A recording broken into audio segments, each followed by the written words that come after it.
Hello നമസ്കാരം, എല്ലാവർക്കും ഫിലിമി മലയാളിയിലോട്ട് സ്വാഗതം. അപ്പം നമ്മൾ ഇന്ന് കാണാൻ പോകുന്നത് 2025 പുറത്തിറങ്ങിയ ടർക്യൂ ടെക് എന്ന ഒരു അടിപൊളി ഹൊറർ മൂവിയാണ്. അപ്പം നമുക്ക് ഡയറക്റ്റ് മൂവിയിലോട്ട് കിടക്കാം. വാ. സിനിമയുടെ സ്റ്റാർട്ടിങ് സീനിൽ നമ്മുടെ ഹീറോ അഹമ്മദ് ജയിലിലിരിക്കുന്നതാണ് കാണിക്കുന്നത്. അവനെപ്പറ്റി പറയുകയാണെങ്കിൽ ആ ജയിലിൽ പോലും വളരെ കൃത്യനിഷ്ഠയോടെ നിസ്കരിക്കുകയും അച്ചടക്കത്തോടെ ജീവിക്കുകയും ചെയ്യുന്ന ഒരു വ്യക്തിയാണ്. അതിനൊക്കെ പുറമെ പുള്ളിക്കാരൻ ഒരു ഉസ്താദായിരുന്നു. അങ്ങനെ ഒരാൾ എങ്ങനെ ജയിൽ വന്നിട്ടുണ്ടാക്കുക? ഇതേ നേരം അവരെ കാണാൻ ഒരു വിസിറ്റർ വന്നിട്ടുണ്ടെന്ന് പോലീസുകാരൻ പറയും. അവനും വളരെ സന്തോഷത്തോടെ വിസിറ്ററെ നോക്കി പോകും. അവിടെ കട്ട് ചെയ്താൽ കുറച്ചു കാലങ്ങൾക്ക് മുൻപുള്ള കഥയെ കാണിക്കുന്നത്. ഇവനെ പോലെ തന്നെ ഇവന്റെ ഭാര്യയും മക്കളൊക്കെ നല്ല ദൈവവിശ്വാസികളായിരുന്നു.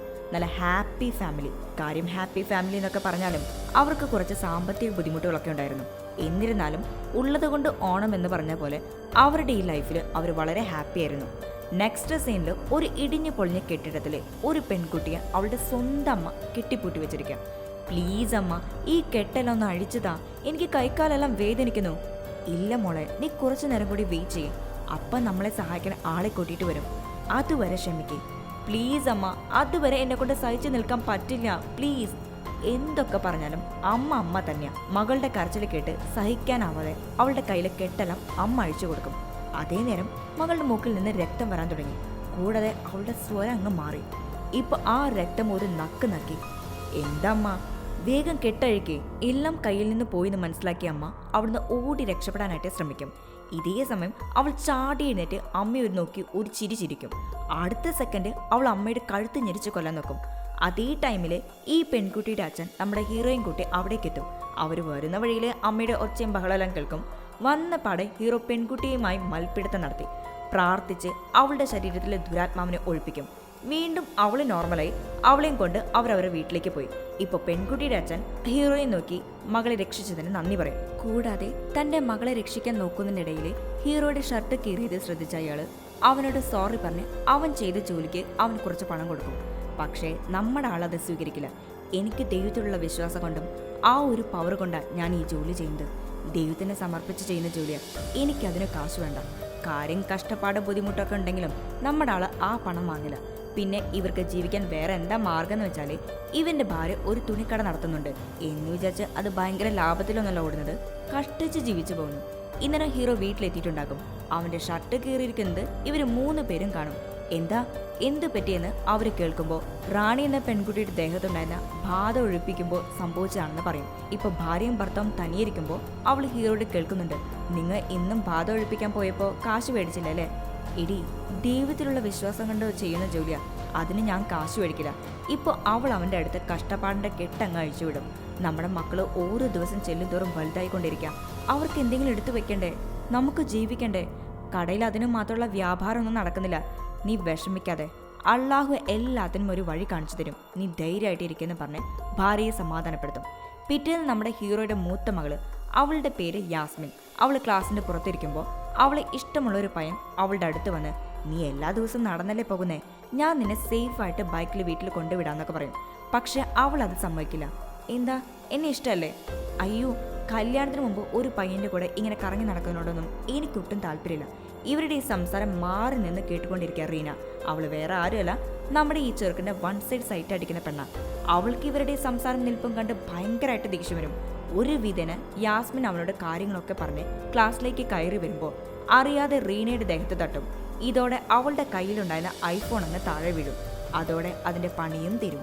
ഇതും കൂടി ആയപ്പോൾ പൂർത്തിയായി. ആ ഫോൺ യാസ്മിൻ്റെ കയ്യിൽ വെച്ച് കൊടുത്ത്, മര്യാദയ്ക്ക് എനിക്ക് പുതിയ ഫോൺ വാങ്ങി തന്നോ? നീ കാരണം എൻ്റെ ഫോൺ നാശമായിപ്പോയത്, എനിക്ക് പുതിയ ഫോൺ മേടിച്ചു തന്നോ?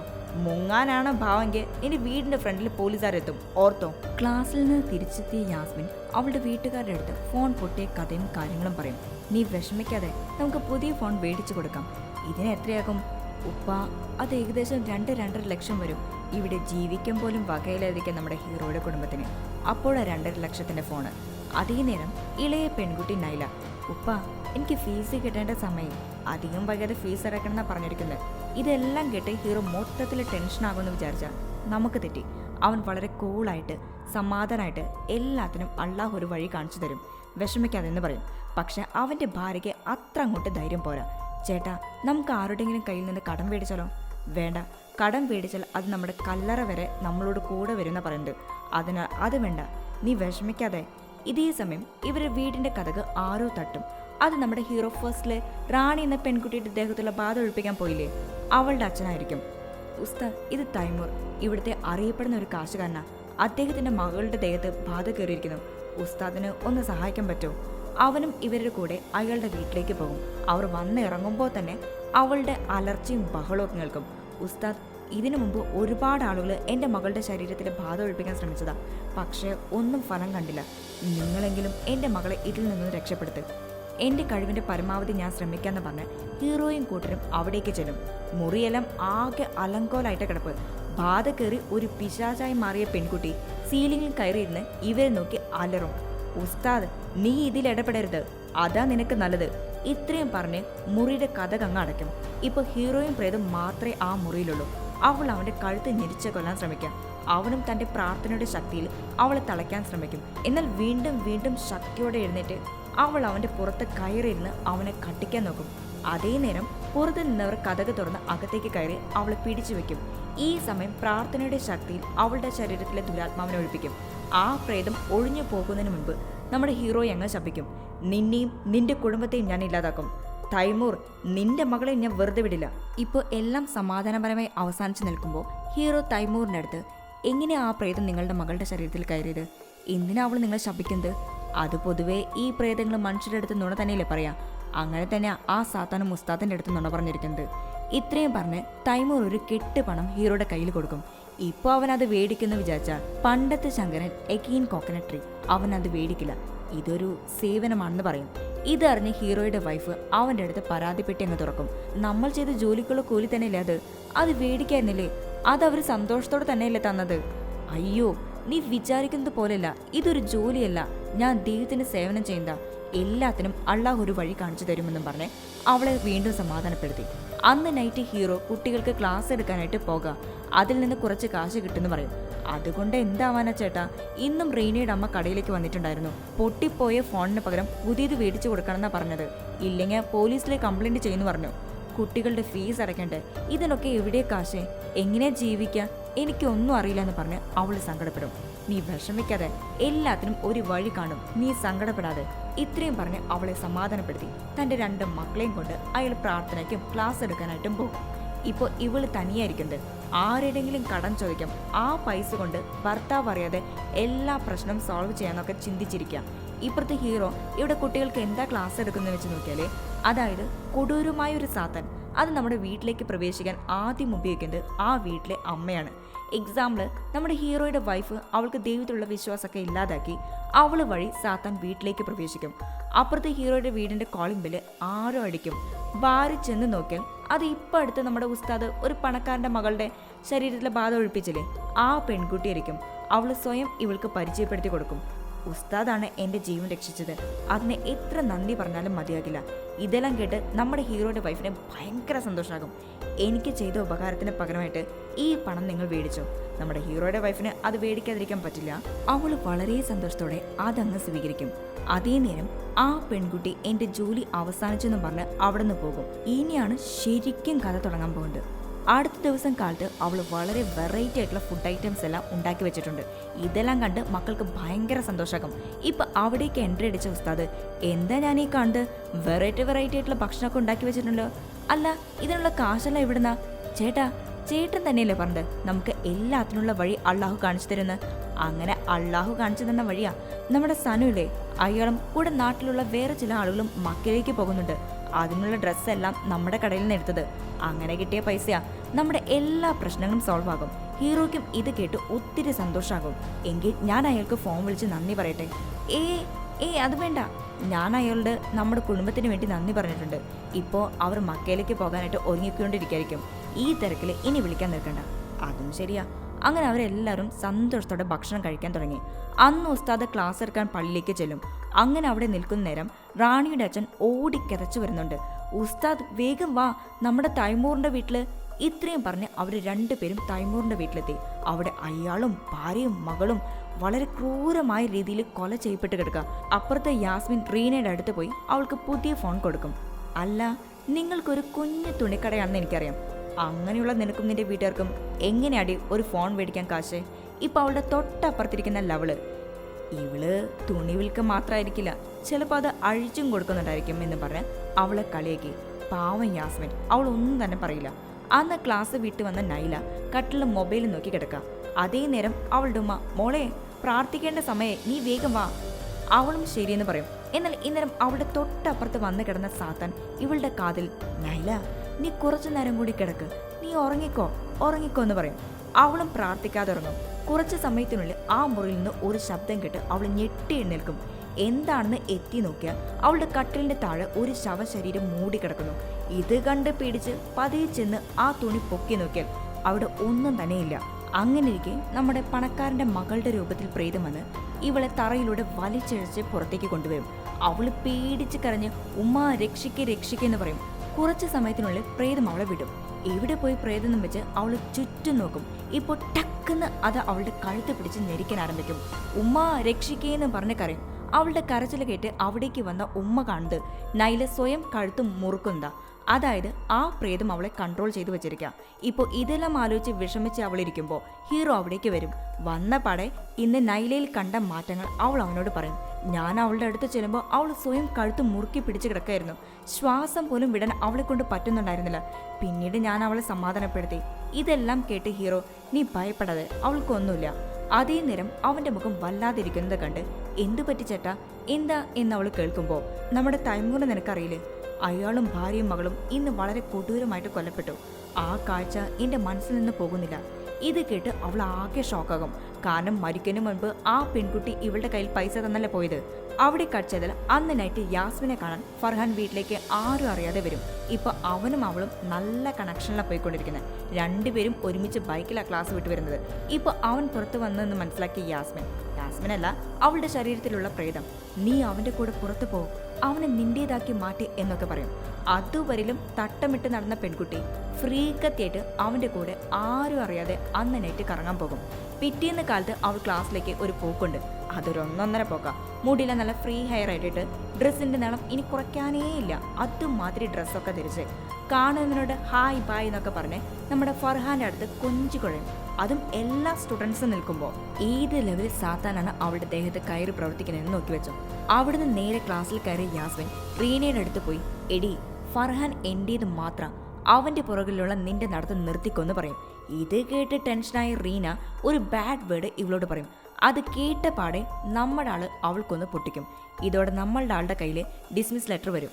അന്ന് വൈകിട്ട് തിരിച്ച് വീട്ടിലെത്തിയ യാസ്മിൻ, എന്തിനായിരിക്കും എന്നെ സ്കൂളിൽ നിന്ന് പിരിച്ചുവിട്ടത്, എങ്ങനെയാ എൻ്റെ യൂണിഫോമിൻ്റെ ഇറക്കം ഇത്ര കുറഞ്ഞ് എന്നൊക്കെ ആലോചിച്ച് നിൽക്കുക.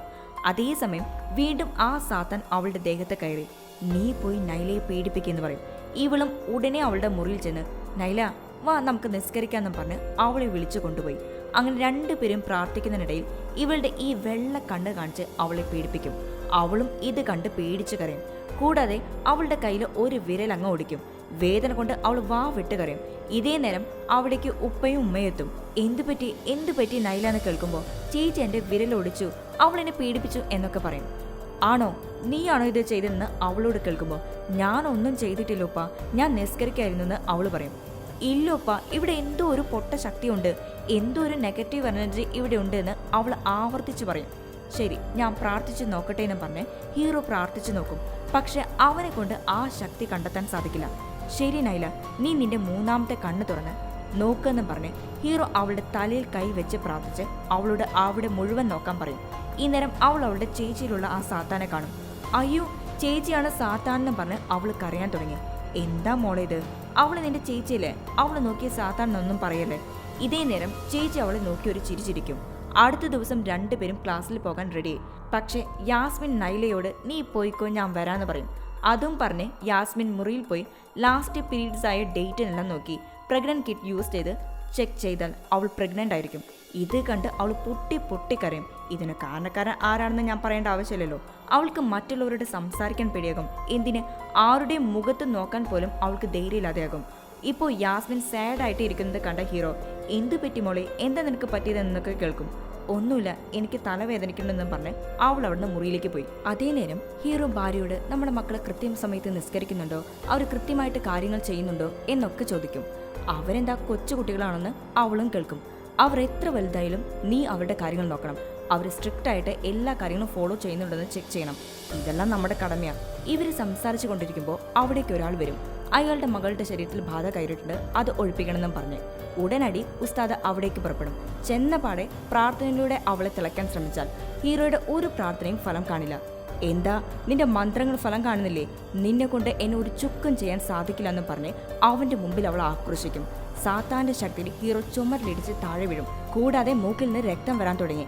ഈ സംഭവം അവനെ കൊണ്ട് വിശ്വസിക്കാനേ സാധിക്കില്ല. ഇതിനൊക്കേതിനും കാരണം സാത്താൻ നമ്മുടെ ഹീറോയുടെ വീട്ടിൽ കയറി അവിടെ പണി തുടങ്ങി. അതുകൊണ്ട് ഹീറോയുടെ ഒരു പ്രാർത്ഥനയും ഫലം കാണാത്തത്. ഹീറോ ഇതേപ്പറ്റി ആലോചിച്ച് നിൽക്കുമ്പോൾ ഇവന്റെ ഫ്രണ്ട് അവന് ഭക്ഷണമായിട്ട് വരും. പക്ഷെ ഹീറോ അത് വാങ്ങില്ല. അയ്യോ, ഞാനിത് തെറ്റായ രീതിയിൽ സമ്പാദിച്ച കാശ് കൊണ്ട് മേടിച്ചതല്ല, നേരായ രീതിയിൽ സമ്പാദിച്ച പണം കൊണ്ട് മേടിച്ചതാ. ഇതോടെ ഹീറോ എഴുന്നേറ്റ് അവന്റെ കയ്യിൽ നിന്നും സന്തോഷത്തോടെ അത് സ്വീകരിക്കും. ഇപ്പൊ അവനൊരു ഡൗട്ട് ഉസ്താദിനോട് കേൾക്കും. നമ്മൾ തെറ്റായ രീതിയിൽ സമ്പാദിച്ച കാശ് കൊണ്ട് എന്തെങ്കിലും ചെയ്താൽ അത് നമുക്ക് എങ്ങനെയാ ബാധിക്കുന്നത്? അത് വളരെ മോശമായ അവസ്ഥ നമ്മുടെ ജീവിതത്തിൽ ഉണ്ടാക്കും. അത്തരം രീതിയിൽ സമ്പാദിച്ച കാശ് കൊണ്ട് ഭക്ഷണം വാങ്ങിക്കഴിച്ചാൽ അത് നമ്മുടെ ശരീരത്തിൽ സാത്താന്റെ നരകത്തിൽ തീ എരിയുന്ന പോലെ എരിയാൻ ആരംഭിക്കും. ദൈവത്തിന്റെ അനുഗ്രഹം നമ്മുടെ വീട് വിട്ടുപോകും. നമ്മൾ ചൊല്ലുന്ന ഒരു പ്രാർത്ഥനയും ഫലം കാണില്ല. ഇത് പറഞ്ഞതും നമ്മുടെ ഹീറോയ്ക്ക് എന്തോ ഒന്ന് മനസ്സിൽ തടയും. അവന്റെ ഫ്രണ്ട് ഇതെല്ലാം കേട്ട് അവിടുന്ന് പോകും. അതേ നേരം മുൻപ് ഹീറോയുടെ ഭാര്യ ഒരു കഥ പറഞ്ഞു വിട്ടിട്ടുണ്ടായിരിക്കില്ലേ, ഒരാൾ മക്കയിലേക്ക് പോയി പോകുന്നതിനുള്ള ഡ്രസ്സെല്ലാം ഇവരുടെ കടയിൽ നിന്ന് വാങ്ങിയെന്ന്. ഇപ്പോൾ അയാൾ അവിടെ വെച്ച് നമ്മുടെ ഹീറോ കാണും. കണ്ടപാടെ നിങ്ങൾ മക്കയിൽ പോയി നന്നായി പ്രാർത്ഥിച്ചോ, എപ്പോഴാ തിരിച്ചു വന്നേ എന്നൊക്കെ കേൾക്കും. ഞാൻ മക്കയിലേക്ക് പോയിട്ടില്ലല്ലോ. ആരാ ഉസ്താദിനോട് ഈ നുണ പറഞ്ഞത്? ഇത് കേട്ട പാതി കേൾക്കാത്ത പാതി ഹീറോ വീട്ടിലെത്തി ഭാര്യയെ നല്ല പോലെ ചീത്ത വിളിക്കും. നിനക്ക് എവിടുന്ന കാശ് കിട്ടിയത്? സത്യം പറ. ഇത് ചോദിച്ചു നിൽക്കുമ്പോൾ ടക്കെന്ന് യാസ്മിൻ മയങ്ങി താഴെ വീഴും. ഉടനെ അവളെ മുറിയിൽ കൊണ്ടുപോയി കിടത്തി വീണ്ടും ഭാര്യയോട് ഇതേപ്പറ്റി കേൾക്കും. ഇപ്പോൾ അവൾ സത്യം മുഴുവൻ അവനോട് പറയും. എനിക്ക് ഈ കാശ് തുണി വിറ്റ് കിട്ടിയതല്ല. മരിച്ചുപോയ പണക്കാരൻ തൈമൂറിന്റെ മകൾ രത്ന ഒരിക്കൽ ഇവിടെ വന്നിട്ടുണ്ടായിരുന്നു. ചേട്ടൻ ചെയ്ത ജോലിക്ക് അവൾ എനിക്ക് പൈസ തന്നു, അത് ഞാൻ പേടിച്ചു. എന്നോട് ക്ഷമിക്കെന്ന് പറഞ്ഞ് അവൾ അവനെ കെട്ടിപ്പിടിച്ച് കരയും.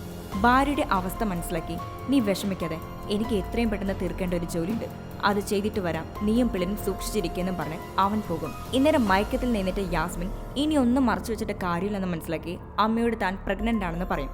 ഇത് കേട്ട അമ്മ അവളെ ചീത്ത വിളിക്കില്ല, പകരം അവളെ കെട്ടിപ്പിടിച്ച് കരയും. താൻ ചെയ്ത തെറ്റുകൊണ്ടല്ലേ മകൾക്ക് ഈ ഒരു ഗതികേട് വന്നതെന്ന് ആലോചിച്ച് അവൾ വല്ലാതെ വേദനിക്കും. ഇവിടെ ഹീറോ തന്റെ ഫ്രണ്ടിനെ തേടി അവന്റെ വീട്ടിലേക്ക് ചെല്ലും.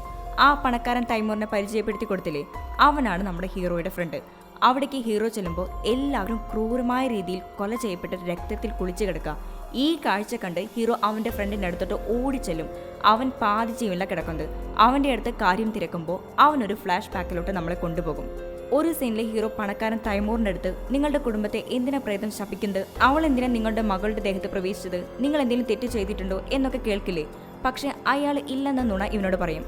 സത്യത്തില് അയാൾ അത് നേരായ രീതിയിൽ സമ്പാദിച്ച കാശല്ല, സാത്താൻ സേവ ചെയ്ത് സാത്താൻ അവർക്ക് കൊടുത്ത കാശ.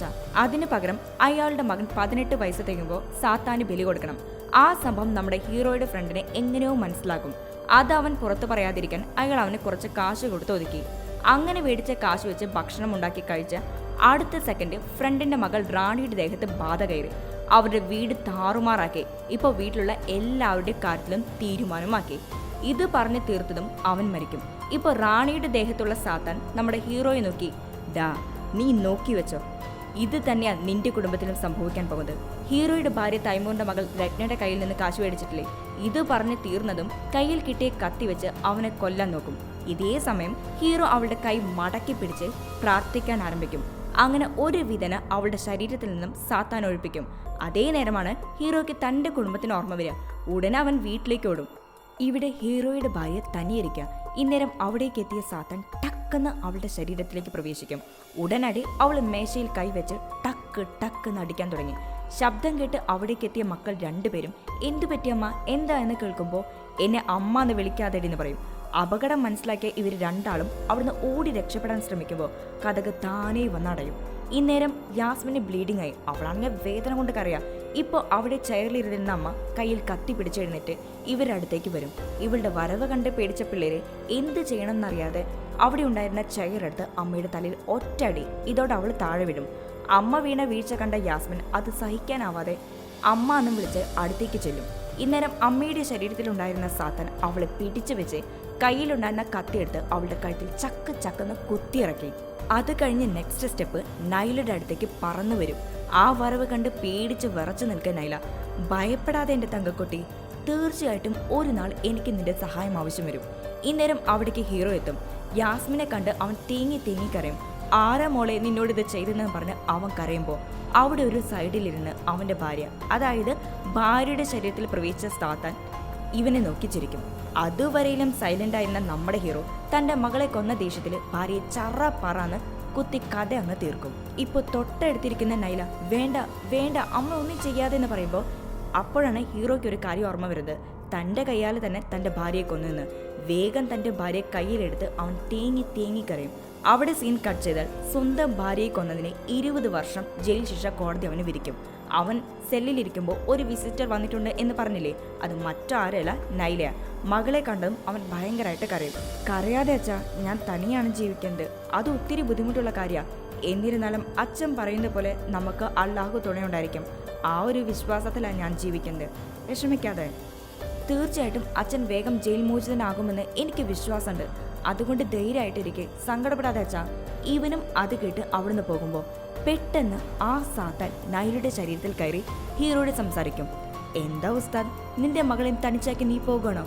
ഇവളെ നീ ഇനി എങ്ങനെ രക്ഷിക്കാൻ പോകുന്നത്? ഇവളെ രക്ഷിക്കാൻ ഇനി നീ വല്ല രക്ഷകനും ഇറക്കോ എന്നും പറഞ്ഞ് കളിയാക്കി ചിരിക്കും. ഇതേ സമയം ഹീറോ അള്ളാഹുവിനോട് പ്രാർത്ഥിക്കാൻ ആരംഭിക്കും. അതായത് അള്ളാഹു തൻ്റെ മകളുടെ രക്ഷയ്ക്കായി വരുന്ന വിശ്വാസത്തോടെ അവൻ അവിടുന്ന് പോകും. ഇതോടെ ഈ സിനിമ അവസാനിക്കും. ബായ്.